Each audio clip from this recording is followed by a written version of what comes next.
Hi hello friends, welcome back to my YouTube channel.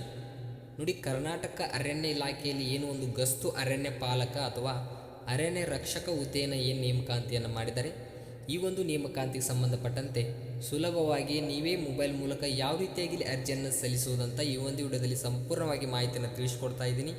So ಅದಕ್ಕೂ ಮುಂಚೆ ನಮ್ಮ YouTube channel ನೀವೇನಾದರೂ ಮೊದಲ ಬಾರಿಗೆ ವಿಸಿಟ್ ಮಾಡಿದರೆ ಆದಷ್ಟು ನಮ್ಮ ಯೂಟ್ಯೂಬ್ ಚಾನಲ್ನ ಸಬ್ಸ್ಕ್ರೈಬ್ ಮಾಡ್ಕೊಳ್ಳಿ. ಅದೇ ರೀತಿ ಪಕ್ಕದಲ್ಲಿರುವ ಬೆಲ್ಲೈಕನ್ನು ಆನ್ ಮಾಡ್ಕೊಳ್ಳಿ. ನೋಡಿ, ಏನು ಒಂದು ಅರಣ್ಯ ರಕ್ಷಕ ನೇಮಕಾತಿ ಮಾಡಿದ್ದಾರೆ, ಈ ಹುದ್ದೆಗೆ ನಾವೀಗ ಅರ್ಜಿಯನ್ನು ಸಲ್ಲಿಸೋಣ. ಅದಕ್ಕೂ ಮುಂಚೆ ಈ ವಿಡಿಯೋ ಇಷ್ಟ ಆದರೆ ಆದಷ್ಟು ಲೈಕ್ ಮಾಡಿ ಮತ್ತು ಶೇರ್ ಮಾಡಿ ಮತ್ತು ನಮ್ಮ ಟೆಲಿಗ್ರಾಮ್ ಗ್ರೂಪ್ಗೆ ಜಾಯ್ನ್ ಆಗಿ ಅಲ್ಲಿ ಮೋರ್ ಇನ್ಫಾರ್ಮೇಷನ್ ನೀವು ತಿಳ್ಕೊಳ್ಬೋದು. ಇನ್ನಿತರ ಒಂದು ಇನ್ಫಾರ್ಮೇಷನ್ ನಾವು ಅಲ್ಲಿ ಸೆಂಡನ್ನು ಮಾಡ್ತಿರ್ತೀವಿ. ನಮ್ಮ ಟೆಲಿಗ್ರಾಮ್ ಗ್ರೂಪ್ ಡಿಸ್ಕ್ರಿಪ್ಷನ್ ಬಾಕ್ಸ್ ಕೆಳಗಿದೆ, ಅಲ್ಲಿ ಹೋಗಿ ಜಾಯ್ನ್ ಆಗಿ. ಈಗ ವಿಡಿಯೋನ ಇಲ್ಲಿ ಶುರು ಮಾಡೋಣ. ನೋಡಿ, ಕರ್ನಾಟಕ ಅರಣ್ಯ ಇಲಾಖೆ ಈ ಒಂದು ಹುದ್ದೆಗೆ ನೀವು ಅರ್ಜಿಯನ್ನು ಸಲ್ಲಿಸಬೇಕಂದ್ರೆ ಈ ವೆಬ್ಸೈಟ್ ಓಪನ್ ಮಾಡ್ಕೊಳ್ಬೇಕು. ನಾನು ಡಿಸ್ಕ್ರಿಪ್ಷನ್ ಬಾಕ್ಸ್ ಕೆಳಗೆ ಲಿಂಕನ್ನು ಕೊಟ್ಟಿರ್ತೀನಿ. ಅದರ ಜೊತೆಗೆ ಟೆಲಿಗ್ರಾಮ್ ಗ್ರೂಪ್ನಲ್ಲಿ ಕಳಿಸಿರ್ತೀನಿ ಮತ್ತು ಕಮೆಂಟ್ ಸೆಕ್ಷನಲ್ಲಿ ಪಿನ್ ಮಾಡಿರ್ತೀನಿ. ಈ ಲಿಂಕ್ ಮೇಲೆ ಕ್ಲಿಕ್ ಮಾಡಿದರೆ ಈ ರೀತಿಯಾಗಿ ಇಲ್ಲಿ ಪೇಜ್ ಓಪನ್ ಆಗುತ್ತೆ. ಈ ರೀತಿಯಾಗಿ ಇಲ್ಲಿ ಪೇಜ್ ಓಪನ್ ಆದ ತಕ್ಷಣ ನಿಮಗೆ ಇಲ್ಲಿ ನೆಕ್ಸ್ಟ್ ಪ್ರೊಸೆಸ್ ಯಾವ ರೀತಿ ಅಂದರೆ ಇಲ್ಲಿ ಮೊದಲು ನೀವು ನ್ಯೂ ರಿಜಿಸ್ಟ್ರೇಷನ್ನ ಮಾಡಿಕೊಂಡು ಇಲ್ಲಿ ಅಪ್ಲೈನ ಮಾಡ್ಕೊಳ್ಬೇಕಾಗತ್ತೆ. ನೋಡಿ, ಈ ರೀತಿಯಾಗಿ ಪೇಜ್ನಲ್ಲಿ ನೀವು ಕೆಳಗೆ ಸ್ಕ್ರೋಲ್ ಮಾಡಿ ಇನ್ಸ್ಟ್ರಕ್ಷನ್ಸ್ ಇರ್ತವೆ. ಅದರ ಜೊತೆಗೆ ಇಲ್ಲಿ ನಿಮ್ಮ ಒಂದು ಫಾರೆಸ್ಟ್ ನೋಟಿಫಿಕೇಷನ್ನ ಇಲ್ಲಿ ಡೌನ್ಲೋಡ್ ಮಾಡ್ಕೊಳ್ಬೋದು ಮತ್ತು ಯಾವ ರೀತಿ ಒಂದು ಫಾಲೋವರ್ ಜೊತೆಗೆ ರಿಜಿಸ್ಟ್ರೇಷನ್ನ ಫಿಲ್ ಮಾಡಬೇಕಂತ ಅವರೇ ಇನ್ಸ್ಟ್ರಕ್ಷನ್ಸನ್ನು ಇರ್ತಾರೆ. ಈಗ ನಾವೀಗ ಅರ್ಜಿಯನ್ನು ಸಲ್ಲಿಸೋಣ. ಮೊದಲೇದಾಗಿ ನ್ಯೂ ರಿಜಿಸ್ಟ್ರೇಷನ್ ಅಂತ ಇದೆ ನೋಡಿ, ಇದರ ಮೇಲೆ ಕ್ಲಿಕ್ ಮಾಡ್ಕೊಳ್ಳಿ. ನೀವೇನಾದರೂ ರಿಜಿಸ್ಟರ್ ಮಾಡಿದರೆ ಆಲ್ರೆಡಿ ರಿಜಿಸ್ಟರ್ ಅಂತಂದು ಲಾಗಿನ್ ಮಾಡಿ ಅಪ್ಲೈನ ಮಾಡ್ಕೊಳ್ಬೋದು. ನೋಡಿ, ನ್ಯೂ ರಿಜಿಸ್ಟ್ರೇಷನ್ ಅಂತ ಕ್ಲಿಕ್ ಮಾಡಿದ ತಕ್ಷಣ ಈ ರೀತಿಯಾಗಿ ಒಂದು ರಿಜಿಸ್ಟ್ರೇಷನ್ ಫಾರ್ಮ್ ಓಪನ್ ಆಗುತ್ತೆ. ಇಲ್ಲಿ ಮೊದಲೇದಾಗಿ ನೀವೇನು ಮಾಡಬೇಕಂದ್ರೆ ನಿಮ್ಮ ಒಂದು ವೃತ್ತ ಅಂದರೆ ಒಂದು ಸರ್ಕಲ್ನ ಚೂಸ್ ಮಾಡ್ಕೊಳ್ಬೇಕು. ಅಂದರೆ ನೀವು ನೋಟಿಫಿಕೇಷನ್ ನೋಡ್ಕೊಳ್ಳಿ, ನಾನು ಹಿಂದಿನ ವಿಡಿಯೋದಲ್ಲಿ ಹಾಕಿನಿ ಯಾವ ಒಂದು ಸರ್ಕಲಲ್ಲಿ ಎಷ್ಟು ವಿಭಾಗದ ಜೊತೆಗೆ ರಿಸರ್ವೇಷನ್ ಮೂಲಕ ಸೀಟ್ಗಳನ್ನ ಹಂಚಿಕೆ ಮಾಡಿರ್ತಾರೆ ಅಂತಂದು. ನೋಡಿ, ಇಲ್ಲಿ ವೃತ್ತವನ್ನು ಇಲ್ಲಿ ಚೂಸ್ ಮಾಡ್ಕೊಳ್ಬೇಕು. ಎಕ್ಸಾಂಪಲ್ ನಾನು ಈಗ ಯಾವುದಾದ್ರೂ ಒಂದು ವೃತ್ತವನ್ನು ಇಲ್ಲಿ ಚೂಸ್ ಮಾಡ್ತಾ ಇದ್ದೀನಿ. ಈ ರೀತಿಯಾಗಿ ವೃತ್ತವನ್ನು ಚೂಸ್ ಮಾಡ್ಕೊಳ್ಳಿ. ಅದರ ಆ ವೃತ್ತದಲ್ಲಿ ವಿಭಾಗಗಳಿರ್ತವೆ, ಆ ವಿಭಾಗಗಳಿಗೆ ಸೀಟನ್ನು ಇರ್ತವೆ. ಅದನ್ನು ನೀವು ಆ ಸೀಟಿಗೆ ರಿಸರ್ವೇಷನ್ ಮೂಲಕ ಸೀಟ್ಗಳನ್ನ ಹಾಕ್ಬೋದು. ಇದಾದ ತಕ್ಷಣ ಒಂದು full name candidate as per SSLC marks ಕಾರ್ಡ್ನಲ್ಲಿರುವಂತೆ ನಿಮ್ಮ ಒಂದು ಪೂರ್ಣ ಹೆಸರನ್ನು ಇಲ್ಲಿ ಹಾಕಬೇಕಾಗತ್ತೆ. ಮತ್ತು ಫಾದರ್ ನೇಮ್ ಹಾಕ್ಕೊಳ್ಳಿ, ಮದರ್ ನೇಮ್ ಹಾಕ್ಕೊಳ್ಳಿ. ಅದಾದ ತಕ್ಷಣ ವೈವಾಹಿಕ ಸ್ಥಿತಿ ಅಂದರೆ ನಿಮ್ಮ ಒಂದು ಮ್ಯಾರಿಡ್ ಸ್ಟೇಟಸ್ನ ಹಾಕ್ಕೊಳ್ಬೇಕಾಗತ್ತೆ. ಮ್ಯಾರಿಡ್ ಆಗಿದ್ದರೆ ಮ್ಯಾರಿಡ್, ಅನ್ಮ್ಯಾರಿಡ್ ಆಗಿದ್ದರೆ ಅನ್ಮ್ಯಾರಿಡ್ನ ಹಾಕ್ಕೊಳ್ಳಿ. ಇದಾದ ತಕ್ಷಣ ಡೇಟ್ ಆಫ್ ಬರ್ತ್ನ ಹಾಕ್ಕೊಳ್ಳಿ ಮತ್ತು ನಿಮ್ಮ ಜೆಂಡರ್ನ ಹಾಕ್ಕೊಳ್ಬೇಕು. ಮೇಲ್, ಫಿಮೇಲ್, ಟ್ರಾನ್ಸ್ಜೆಂಡರ್ ಈ ಥರ ಚೂಸ್ ಮಾಡ್ಕೊಳ್ಳಿ. ನಿಮ್ಮ ಒಂದು ಆಧಾರ್ ನಂಬರ್ನ ಇಲ್ಲಿ ಹಾಕ್ಕೊಳ್ಳಿ ಮತ್ತು ಆ್ಯಕ್ಟಿವ್ ಇರುವ ಮೊಬೈಲ್ ನಂಬರ್ನ ಹಾಕ್ಕೊಳ್ಳಿ, ಆ್ಯಕ್ಟಿವ್ ಇರುವ ಇಮೇಲ್ ID ನ ಹಾಕ್ಕೊಳ್ಳಿ. ಇದಾದ ತಕ್ಷಣ ನೀವು ಇಲ್ಲಿ ಕ್ಯಾಪ್ಚಾನ ಹಾಕ್ಕೊಳ್ಬೇಕು. ಈ ಒಂದು ಕ್ಯಾಪ್ಚಾನ ಹಾಕ್ಕೊಂಡು ಈ ಲಾಸ್ಟ್ ಅಗ್ರಿ ಅಂತಿದೆ ನೋಡಿ, ಇದ್ರ ಮೇಲೆ ಕ್ಲಿಕ್ ಮಾಡ್ಕೊಂಡು ಸಬ್ಮಿಟನ್ನು ಮಾಡ್ಕೊಳ್ಬೇಕು. ಈ ಎಲ್ಲ ನಾವು ಡೀಟೇಲ್ಸ್ನ ಫಿಲ್ ಮಾಡ್ಕೊರಿ ಕರೆಕ್ಟಾಗಿ. ನಾನು ಫಿಲ್ ಮಾಡಿ ನೆಕ್ಸ್ಟ್ ಯಾವ ರೀತಿಯಾಗಿ ಪ್ರೊಸೆಸ್ ಇರುತ್ತೆ ಅಂತ ನಾವು ನೋಡ್ಕೊಳ್ಳೋಣ. ನೋಡಿ, ನಾನು ಎಲ್ಲ ಡೀಟೇಲ್ಸ್ನ ನೀಡಿದೆ. ಇಲ್ಲಿ ಅಗ್ರಿ ಅಂತಿದೆ, ಇದ್ರ ಮೇಲೆ ಕ್ಲಿಕ್ ಮಾಡ್ಕೊಂಡು ಇಲ್ಲಿ ಸಬ್ಮಿಟ್ ಮೇಲೆ ಕ್ಲಿಕ್ ಮಾಡ್ಕೊಳ್ಳಿ. ನೋಡಿ, ಸಬ್ಮಿಟ್ ಮೇಲೆ ನೀವು ಕ್ಲಿಕ್ ಮಾಡಿದ ತಕ್ಷಣ ನ್ಯೂ ರಿಜಿಸ್ಟ್ರೇಷನ್ ಕನ್ಫರ್ಮೇಷನ್ ಇಲ್ಲಿ ತೋರಿಸುತ್ತೆ ನಿಮಗೆ. ಇಲ್ಲಿ ನಿಮ್ಮ ಸರ್ಕಲ್ ಆಗಿರ್ಬೋದು, ನಿಮ್ಮ ಒಂದು ಫುಲ್ ನೇಮ್ ಆಗಿರ್ಬೋದು ಮತ್ತು ಫಾದರ್ ನೇಮ್ ಆಗಿರ್ಬೋದು, ಏನು ಒಂದು ಡೀಟೇಲ್ಸ್ನ ನೀಡಿರ್ತೀರಿ ನ್ಯೂ ರಿಜಿಸ್ಟ್ರೇಷನ್ ಒಳಗೆ, ಇದನ್ನು ಕ್ಲಿಯರಾಗಿ ನೋಡ್ಕೊಳ್ಳಿ. ಕನ್ಫರ್ಮ್ ಮಾಡ್ಕೊಳ್ಬೇಕು. ಕನ್ಫರ್ಮ್ ಮಾಡ್ಕೊಂಡು ಇಲ್ಲಿ ಎಡಿಟ್ನ ಮಾಡ್ಕೊಳ್ಬೋದು ಏನಾದರೂ ತಪ್ಪಾಗಿದ್ದರೆ. ಇಲ್ಲಾದರೆ ಇಲ್ಲಿ ಕನ್ಫರ್ಮ್ ಮೇಲೆ ಕ್ಲಿಕ್ ಮಾಡ್ಕೊಳ್ಳಿ. ನೋಡಿ, ನೀವು ಕನ್ಫರ್ಮ್ ಮೇಲೆ ಕ್ಲಿಕ್ ಮಾಡಿದ ತಕ್ಷಣ ನೆಕ್ಸ್ಟ್ ಪೇಜ್ ಏನಾಗುತ್ತೆ ನೋಡೋಣ. ನೋಡಿ, ನಿಮ್ಮ ರಿಜಿಸ್ಟ್ರೇಷನ್ ID ಕ್ರಿಯೇಟ್ ಆಗಿರುತ್ತೆ. ಅದರ ಜೊತೆಗೆ ಪಾಸ್ವರ್ಡು ಇಲ್ಲಿ ಇರುತ್ತೆ. ನೀವು ನೋಡ್ಕೊಳ್ಳಿ, ರಿಜಿಸ್ಟ್ರೇಷನ್ ID ಪಾಸ್ವರ್ಡ್, ನಿಮ್ಮ ಒಂದು ರಿಜಿಸ್ಟ್ರೇಷನ್ ID ಪಾಸ್ವರ್ಡ್, ಈ ಒಂದು ಪಾಸ್ವರ್ಡ್ ರಿಜಿಸ್ಟ್ರೇಷನ್ ID ನೀವೇನು ಮಾಡಬೇಕು, ನೋಟ್ ಮಾಡ್ಕೊಳ್ಬೇಕು. ಅಥವಾ ನಿಮ್ಮ ಮೊಬೈಲ್ ನಂಬರ್ ಅಥವಾ ಇಮೇಲ್ಗೆ ಇಲ್ಲಿ ಮೆಸೇಜ್ ಬಂದಿರುತ್ತೆ. ಇದಾದ ತಕ್ಷಣ ಇಲ್ಲಿ ನೀವು ನೆಕ್ಸ್ಟು ಇಲ್ಲಿ ಒಂದು ರಿಜಿಸ್ಟ್ರೇಷನ್ ID ಪಾಸ್ವರ್ಡ್ನ ಲಾಗಿನ್ ಆಗಿ ಅಪ್ಲೈ ಮಾಡ್ಕೊಳ್ಬೇಕು. ಇಲ್ಲಿ ನೆಕ್ಸ್ಟು ಕನ್ಫರ್ಮ್ ಅಂತ ಕ್ಲಿಕ್ ಮಾಡ್ಕೊಳ್ಬೇಕಾಗತ್ತೆ. ಇಲ್ಲಿ ಕನ್ಫರ್ಮ್ ಮೇಲೆ ಕ್ಲಿಕ್ ಮಾಡ್ಕೊಳ್ಳಿ. ನೋಡಿ, ಕನ್ಫರ್ಮ್ ಮೇಲೆ ನಾವು ಕ್ಲಿಕ್ ಮಾಡ್ಕೊಂಡಿವಿ. ನೋಡಿ, ಕನ್ಫರ್ಮ್ ಮೇಲೆ ಕ್ಲಿಕ್ ಮಾಡ್ಕೊಂಡ ತಕ್ಷಣ ಈ ರೀತಿಯಾಗಿ ಇಲ್ಲಿ ಡ್ಯಾಶ್ಬೋರ್ಡ್ ಓಪನ್ ಆಗುತ್ತೆ. ನೋಡಿ, ಈ ರೀತಿಯಾಗಿ ನಿಮ್ಮ ರಿಜಿಸ್ಟ್ರೇಷನ್ ID ಡ್ಯಾಶ್ಬೋರ್ಡ್ ಓಪನ್ ಆಗುತ್ತೆ. ಇಲ್ಲಿ ಒಂದು ಐಕಾನ್ ಬರುತ್ತೆ. ಇಲ್ಲಿ name of the post and ಇಲ್ಲಿ ಕ್ವಾಲಿಫಿಕೇಷನ್, ಯಾವ ಪೋಸ್ಟಿಗೆ ಇಲ್ಲಿ ಅಪ್ಲೈ ಮಾಡೋಂತ ಬಂದಿರುತ್ತೆ. ಗಸ್ತು ಅರಣ್ಯ ಪಾಲಕರು ಅಂತ ಒಂದು ಪೋಸ್ಟ್ ಬಂದಿದೆ.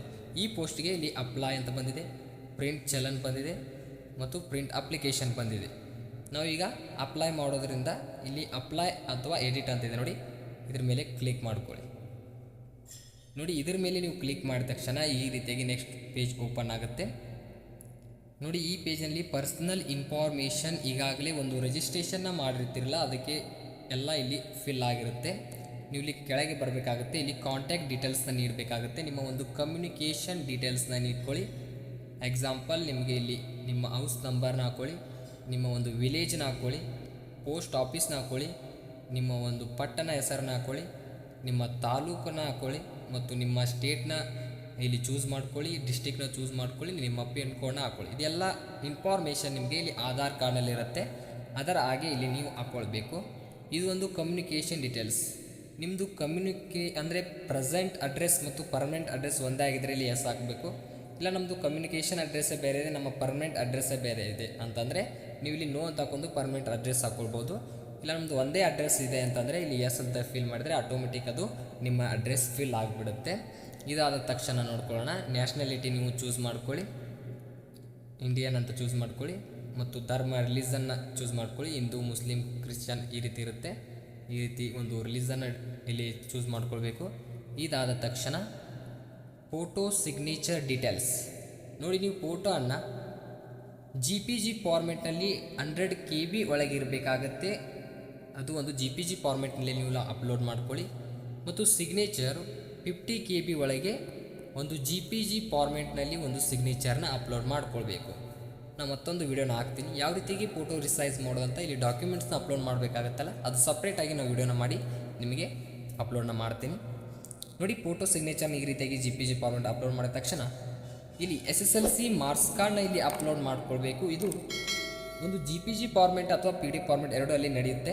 ಅದು 10 KB ಇಂದ 150 KB ಒಳಗಿರಬೇಕು. ಅದು ಒಂದು JPG ಅಥವಾ PDF ಯಾವುದೇ ಫಾರ್ಮೆಟ್ನಲ್ಲಿರಲಿ 150 KB ಒಳಗೆ ಒಂದು SLC ಮಾರ್ಕ್ಸ್ ಕಾರ್ಡ್ ಇರಬೇಕಾಗುತ್ತೆ. ಮತ್ತು ಆಧಾರ್ ಕಾರ್ಡ್ ನಿಮಗೆ 150 KB ಒಳಗೆ ಇದು ಇರಬೇಕು. ಇದನ್ನು ಅಪ್ಲೋಡ್ನ ಮಾಡ್ಕೊಳ್ಬೇಕಾಗತ್ತೆ. ಇದಾದ ತಕ್ಷಣ ನಿಗದಿತ ಶೈಕ್ಷಣಿಕ ವಿದ್ಯಾರ್ಥಿ ಅಂತ ಕೇಳುತ್ತೆ. ಇಲ್ಲಿ ನೀವು PUC ಅಂತ ಕ್ಲಿಕ್ ಮಾಡ್ಕೊಳ್ಳಿ. ಏನಾದರೂ ನೀವು 10+2ನ ಇಕ್ವಲೆಂಟ್ ಮಾಡಿದರೆ PUC ಇಕ್ವಲೆಂಟ್ನ ಚೂಸ್ ಮಾಡಿಕೊಂಡು ಯಾವ ಒಂದು PUC ತತ್ಸಮಾನ ವಿದ್ಯಾರ್ಥಿನ ಕಲ್ತಿರೋ ಅದನ್ನು ಡೀಟೇಲ್ಸನ್ನು ನೀಡಬೇಕು. ನಾವೀಗ ಎಕ್ಸಾಂಪಲ್ PUCಯನ್ನು ಹಾಕ್ತಾ ಇದ್ದೀವಿ. ತೇರ್ಗಡೆ ಆದ ದಿನಾಂಕ ಇರುತ್ತೆ. ಆ ಮಾರ್ಕ್ಸ್ ಕಾರ್ಡ್ ಕೆಳಗೆ ನಿಮಗೆ ಒಂದು ತೇರ್ಗಡೆ ಒಂದು ಡೇಟ್ ಆಫ್ ಪಾಸಿಂಗ್ ಡೇಟ್ ಇರುತ್ತೆ, ಅದನ್ನು ಡೇಟ್ನ ಹಾಕ್ಕೊಳ್ಳಿ. ವಿಶೇಷ ಸೂಚನೆ ಏನು ನೀಡಿದ್ದಾರೆ ನೋಡೋಣ. KSOU ನಡೆಸುವ ಬ್ರಿಡ್ಜ್ ಕೋರ್ಸನ್ನು ಪದವಿ ಪೂರ್ವ ಶಿಕ್ಷಣ ದ್ವಿತೀಯ PUC ವಿದ್ಯಾರ್ಥಿ ತತ್ಸಮಾನವಾಗಿರುವುದಿಲ್ಲ. ನೋಡಿ, ಇದು ಈ ಒಂದು ಬ್ರಿಡ್ಜ್ ಕೋರ್ಸು ಯಾವುದೇ ರೀತಿ ಒಂದು ದ್ವಿತೀಯ PUC ವಿದ್ಯಾರ್ಥಿ ಆಗುವುದಿಲ್ಲ ಅಂತ ಇವರು ಮಾಹಿತಿ ನೀಡಿದ್ದಾರೆ. ಇದನ್ನು ಯಾರು ಕಲ್ತಿದ್ದೀರಿ ನೋಡಿ, ಇದು ಎಲಿಜಿಬಲ್ ಆಗಿರುವುದಿಲ್ಲ ಅಂತ ಅವರು ವಿಶೇಷ ಸೂಚನೆ ಮೂಲಕ ನಿಗದಿಪಡಿಸಿದ್ದಾರೆ. ಇದಾದ ತಕ್ಷಣ ನಿಮ್ಮ ಒಂದು PUC ಮಾರ್ಕ್ಸ್ ಕಾರ್ಡ್ನ ತೆಗೆದುಕೊಳ್ಳಿ. ಅದರಲ್ಲಿ ಮಂಡಳಿ ಹೆಸರು ಅಥವಾ ಸಂಸ್ಥೆ ಹೆಸರನ್ನು ಇಲ್ಲಿ ನೀವು ಟೈಪ್ ಮಾಡಬೇಕು. Example department of free education examination board ಅಂತಿದೆ ನೋಡಿ, ಈ ರೀತಿ ಹಾಕ್ಕೊಳ್ಳಿ. ನಿಮ್ಮ ಒಂದು PUC ರಿಜಿಸ್ಟ್ರೇಷನ್ ನಂಬರ್ನ ಹಾಕ್ಕೊಳ್ಳಿ ಮತ್ತು ನಿಮ್ಮ ಶೈಕ್ಷಣಿಕ ವಿದ್ಯಾರ್ಥಿ ಅಂಕಪಟ್ಟಿಯಲ್ಲಿ ಅಂಕಗಳನ್ನು ಗ್ರೇಡ್ ಅಥವಾ ಪಾಯಿಂಟ್ನಲ್ಲಿ ನೀಡಲಾಗಿದೆಯೇ ಅಂತ ಕೇಳುತ್ತೆ. ಏನಾದರೂ ನಿಮ್ಮದು ಗ್ರೇಡ್ನಲ್ಲಿ ನೀಡಿದರೆ, ಪಾಯಿಂಟಲ್ಲಿ ನೀಡಿದರೆ ಎಸ್ ಅಂತ ಹಾಕ್ಕೋಬೇಕು. ಇಲ್ಲ ಅಂದರೆ ನೋ ಅಂತ ಹಾಕ್ಕೊಳ್ಬೋದು. ಅಂದರೆ ನೋ ಅಂತ ಹಾಕೊಂಡ್ರೆ ನಿಮಗೆ ಎಷ್ಟು ಅಂಕವನ್ನು ಪಡೆದಿದ್ದೀರಾ ಅಲ್ಲಿ ಪರ್ಸೆಂಟೇಜ್ ಆಟೋಮೆಟಿಕ್ ಬಂದುಬಿಡುತ್ತೆ. PUC ಆದಷ್ಟು ಗ್ರೇಡಲ್ಲಿ ಇರೋದಿಲ್ಲ. ನೋ ಅಂತ ಹಾಕ್ಕೊಳ್ಳಿ. ನೋ ಅಂತ ಹಾಕೊಂಡ್ರೆ ನಿಮಗೆ ಇಲ್ಲಿ ಮ್ಯಾಕ್ಸಿಮಮ್ ಮಾರ್ಕ್ಸ್ ಬರುತ್ತೆ. ಮ್ಯಾಕ್ಸಿಮಮ್ ಮಾರ್ಕ್ಸ್ ಮತ್ತು ಎಷ್ಟು ಅಂಕ ಗಳಿಸಿದ್ದೀರಿ ಮತ್ತು ಪರ್ಸೆಂಟೇಜ್ ಆಟೋಮೆಟಿಕ್ ಬರುತ್ತೆ. ಎಕ್ಸಾಂಪಲ್ ಈಗ ಒಂದು 600 ಮಾರ್ಕ್ಸಿಗೆ PUC ಇರುತ್ತೆ. ಎಕ್ಸಾಂಪಲ್ ನಾವೀಗ ಇಷ್ಟು ಮಾರ್ಕ್ಸನ್ನು ತೊಗೊಂಡಿದ್ರೆ ಆಟೋಮೆಟಿಕ್ ಇಲ್ಲಿ ನಿಮ್ಮದು ಒಟ್ಟು ಪ್ರತಿಶತ ಬಂದುಬಿಡುತ್ತೆ, ಪರ್ಸೆಂಟೇಜ್ ಬರುತ್ತೆ. ಅದಕ್ಕೆ ಇದನ್ನು ಗ್ರೇಡ್ನ ನೋ ಅಂತ ನೀವು ಚೂಸ್ ಮಾಡ್ಕೊಳ್ಳಿ. ಇದಾದ ತಕ್ಷಣ ಅಪ್ಲೋಡ್ PUC ಸರ್ಟಿಫಿಕೇಟ್ ಇದು 150 KB ಒಳಗೆ ನೀವು ಅಪ್ಲೋಡ್ನ ಮಾಡ್ಕೊಳ್ಳಿ. ಒಂದು ಅಪ್ಲೋಡ್ ಆಗತಕ್ಕದ್ದು JPG ಫಾರ್ಮೆಟಲ್ಲಿ ನಡೆಯುತ್ತೆ ನೋಡಿ. ನಿಮಗೆ ಯಾವ ಒಂದು ನೀವು ವೃತ್ತವನ್ನು ಚೂಸ್ ಮಾಡಿರ್ತಿಲ್ಲ ಆ ಒಂದು ವೃತ್ತ ನಿಮಗೆ ಪರೀಕ್ಷಾ ಕೇಂದ್ರವನ್ನಾಗಿ ಇಲ್ಲಿ ನಿಗದಿಪಡಿಸಿರುತ್ತಾರೆ. ಇಲ್ಲಿ ದೈಹಿಕ ಪರೀಕ್ಷೆಯನ್ನು ಇಲ್ಲೇ ಮೊದಲು ನೀವು ತೊಗೊಳ್ಬೇಕಾಗತ್ತೆ. ಅದಕ್ಕೆ ಇಲ್ಲಿ ಎಕ್ಸಾಮಿನೇಷನ್ ಸೆಂಟರ್ ಪರೀಕ್ಷಾ ಕೇಂದ್ರವಾಗಿ ಇಲ್ಲಿ ಅದನ್ನು ಅವೈಲೇಬಲ್ ಮಾಡಿದ್ದಾರೆ. ಇದಾದ ತಕ್ಷಣ ನೆಕ್ಸ್ಟ್ ಒಂದು ನೋಡೋಣ, ಕೆಟಗರಿ ಡೀಟೇಲ್ಸ್ ಏನಿದೆ ಅಂತ ನೋಡೋದಾದರೆ ಇಲ್ಲಿ ನಿಮಗೆ ಯಾವ ನಿಮ್ಮ ಒಂದು category GM SC ST 2A 2B 3A 3B ಅಂತ ಇಲ್ಲಿ ನಿಮ್ಮ ಕೆಟಗರಿ ಚೂಸ್ ಮಾಡ್ಕೊಳ್ಬೇಕು. ಅದರ ಜೊತೆಗೆ ಇಲ್ಲಿ ST 2 ಆಪ್ಷನ್ಗಳು ಬಂದಿದ್ದಾವೆ. ಒಂದು local forest dwelling tribes other than local forest dwelling tribes ಅಂತ 2 ಬಂದಿದೆ. ಇದೇನಪ್ಪ ಅಂದರೆ ಈಗ example ST local forest dwelling tribals ಅಂತ ನಾವು ಕ್ಲಿಕ್ ಮಾಡಿದರೆ ಇಲ್ಲಿ ಸಬ್ಕಾಸ್ಟ್ ಇರುತ್ತೆ. ಆ ಒಂದು ಕೆಟಗರಿಗೆ ಸಬ್ಕಾಸ್ಟ್ ಇರುತ್ತೆ. ಇದರಲ್ಲಿ ಯಾವುದಾದ್ರೂ ನಿಮ್ಮದು ಒಂದು ಸಬ್ಕಾಸ್ಟ್ ಇದ್ದರೆ ಮಾತ್ರ ಇದಕ್ಕೆ ನೀವು ಎಲಿಜಿಬಲ್ನ ಹೊಂದಿರ್ತೀರ. ಇಲ್ಲ ಅಂದರೆ ST ಅದರ್ ದೆನ್ ನೀವು ಫಾರೆಸ್ಟ್ ಡ್ವೆಲ್ಲಿಂಗ್ ಅಂತ ಹಾಕಬೇಕು. ಇಲ್ಲ ನಿಮ್ಮ ಸಬ್ ಕಾಸ್ಟ್ ಉಪಜಾತಿಯನ್ನು ನೀವು ಅದರಲ್ಲಿ ಇರಲಿಕ್ಕಂದ್ರೆ ನೀವು ಸಪ್ರೇಟಾಗಿ ಇಲ್ಲಿ ಟೈಪನ್ನು ಮಾಡ್ಕೊಳ್ಳಿ. ಇದಾದ ತಕ್ಷಣ ಕ್ಯಾಶ್ ಸರ್ಟಿಫಿಕೇಟ್ನಲ್ಲಿ ನೀವು ಅಪ್ಲೋಡ್ನ ಮಾಡಿಕೊಳ್ಬೇಕು. ಅದು GPG ಫಾರ್ಮೆಟ್ನಲ್ಲಿ 150 KB ಒಳಗೆ ಇರಬೇಕು. ನೆಕ್ಸ್ಟ್ ಹೋಗೋಣ. Rural candidate details. ಇಲ್ಲಿ ನೀವು ರೂರಲ್ ಕ್ಯಾಂಡಿಡೇಟ್ ಡೀಟೇಲ್ಸನ್ನು ಇಡಬೇಕು. ಗ್ರಾಮೀಣ ಅಭ್ಯರ್ಥಿ ಆಗಿದ್ದರೆ ಇಲ್ಲಿ ಎಸ್ ಅಂತಲೇ ಹಾಕ್ಕೊಳ್ಬೇಕು, ಇಲ್ಲಾಂದರೆ ನೋ ಅಂತ ಹಾಕ್ಕೊಳ್ಬೇಕು. ಎಸ್ ಅಂತ ಹಾಕೊಂಡ್ರೆ ನಿಮ್ಮ ಕಡೆ ಎಷ್ಟು ಪ್ರಮಾಣ ಪತ್ರ ಇದೆ ಅದಾವ ಅಂತ ಕೇಳ್ತಾರೆ. ಎಕ್ಸಾಂಪಲ್, ಈಗ ನೀವು ಹೈಸ್ಕೂಲ್ ಅಥವಾ ಕನ್ನಡ ಶಾಲೆಯಲ್ಲಿ ತೆಗೆಸಿರ್ತೀರ, ಅಲ್ಲೂ ಒಂದು ಗ್ರಾಮೀಣ ಪ್ರಮಾಣ ಪತ್ರ ಬರುತ್ತೆ, ಅಲ್ಲೂ ಒಂದು ಗ್ರಾಮೀಣ ಪ್ರಮಾಣ ಪತ್ರ ಬರುತ್ತೆ. ಎರಡೂ ನೀವು ಅಪ್ಲೋಡ್ನ ಮಾಡ್ಕೊಳ್ಳಿ. ನೀವು ಒಂದಾದರೂ ಅಪ್ಲೋಡ್ ಮಾಡ್ಕೊಳ್ಳಿ, ಯಾವುದರಲ್ಲಿ ತೊಂದರೆ ಆಗೋದಿಲ್ಲ. ನಿಮ್ಮ ಕಡೆ ಎಷ್ಟು ಗ್ರಾಮೀಣ ಪತ್ರ ಇದ್ದಾವೆ ಅಷ್ಟು ನೀವು ಅಪ್ಲೋಡ್ ಮಾಡ್ಕೊಳ್ಳಿ. ಅದನ್ನು ಚೂಸ್ ಹೆಂಗೆ ಮಾಡ್ತೀರಾ ಅದರ ಮೂಲಕ ನೀವು ಗ್ರಾಮೀಣ ಅಭ್ಯರ್ಥಿ ಅಂತ ನೀವು ಇಲ್ಲಿ ಅಪ್ಲೋಡ್ನ ಮಾಡ್ಕೊಳ್ಬೇಕು.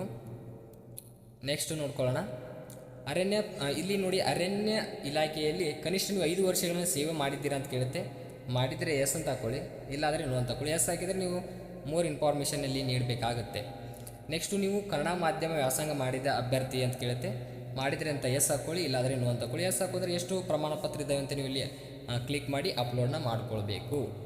ನೆಕ್ಸ್ಟ್ ಒಂದು, ನೀವು ಅಂಗವಿಕಲ ಅಭ್ಯರ್ಥಿ ಇದ್ದರೆ ಎಸ್ ಅಂತ ಹಾಕ್ಕೊಳ್ಳಿ, ಇಲ್ಲಾದರೆ ನೋ ಅಂತ ಹಾಕ್ಕೊಳ್ಳಿ.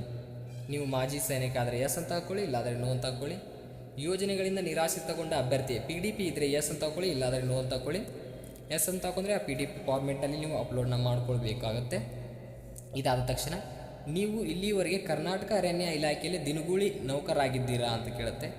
ನೀವೇನಾದರೂ ಅರಣ್ಯ ಇಲಾಖೆಯಲ್ಲಿ ದಿನಗೂಲಿ ಅಂದರೆ ಪ್ರೈವೇಟಾಗಿ ನೌಕರಾಗಿದ್ದೀರಿ ಅಂದರೆ ಎಸ್ ಅಂತ ಹಾಕ್ಕೊಳ್ಬೇಕು, ಇಲ್ಲಾದರೆ ನೋ ಅಂತ ಹಾಕ್ಕೊಳ್ಬೇಕು. ನೀವು ಎಸ್ ಅಂದರೆ ಮೋರ್ ಇನ್ಫಾರ್ಮೇಷನ್ ನೀಡಬೇಕಾಗತ್ತೆ, ಇಲ್ಲಾದರೆ ನೀವು ನೋ ಅಂತ ಚೂಸ್ ಮಾಡ್ಕೊಳ್ಳಿ. ನೋಡಿ, ಈ ರೀತಿಯಾಗಿ ನಾನು ಏನೀಗ ಹೇಳಿದ್ದೀನಿ ಈ ಇನ್ಫಾರ್ಮೇಷನ್ ನೀವು ಕ್ಲಿಯರಾಗಿ ನೀಡ್ಕೊಳ್ಳಿ. ಇದಾದ ತಕ್ಷಣ ಯಾವ ರೀತಿಯಾಗಿ ಪ್ರೊಸೆಸ್ ಇರುತ್ತೆ ಅಂತ ನಾನು ಫಿಲ್ ಮಾಡಿ ನೆಕ್ಸ್ಟ್ ಪ್ರೊಸೆಸ್ನ ಇಲ್ಲಿ ತೋರಿಸ್ತಾ ಇದ್ದೀನಿ. ನೋಡಿ, ನಾನು ಎಲ್ಲ ಒಂದು ಡೀಟೇಲ್ಸ್ನ ಇಲ್ಲಿ ನೀಡಿದೆ. ಇದಾದ ತಕ್ಷಣ ಇಲ್ಲಿ ಸೇವ್ ಆ್ಯಸ್ ಡ್ರಾಫ್ಟ್ ಅಂತ ಬರುತ್ತೆ ಅಥವಾ ಸಬ್ಮಿಟ್ ಅಂತ ಬರುತ್ತೆ. ಇಲ್ಲಿ ನೀವು ಸಬ್ಮಿಟ್ ಮೇಲೆ ಕ್ಲಿಕ್ ಮಾಡ್ಕೊಳ್ಳಿ. ನೋಡಿ, ನೀವು ಸಬ್ಮಿಟ್ ಮೇಲೆ ಕ್ಲಿಕ್ ಮಾಡಿದ ತಕ್ಷಣ ನೆಕ್ಸ್ಟ್ ಪೇಜ್ ಏನು ಓಪನ್ ಆಗುತ್ತೆ ಇಲ್ಲ ನೋಡ್ಕೊಳ್ಳೋಣ. ನೋಡಿ, ನೀವು ಸಬ್ಮಿಟ್ ಮೇಲೆ ಕ್ಲಿಕ್ ಮಾಡಿದ ತಕ್ಷಣ ಈ ರೀತಿಯಾಗಿ ಇಲ್ಲಿ ಪೇಜ್ ಓಪನ್ ಆಗುತ್ತೆ. ನೋಡಿ, ಯುವರ್ ಅಪ್ಲಿಕೇಶನ್ ಸಕ್ಸಸ್ಫುಲ್ ಕಂಪ್ಲೀಟೆಡ್ ಅಂತ ಬರುತ್ತೆ. ನೋಡಿ, ನಿಮ್ಮ ಒಂದು ಫ್ರೀವ್ನ ನೋಡ್ಕೊಳ್ಬೇಕು.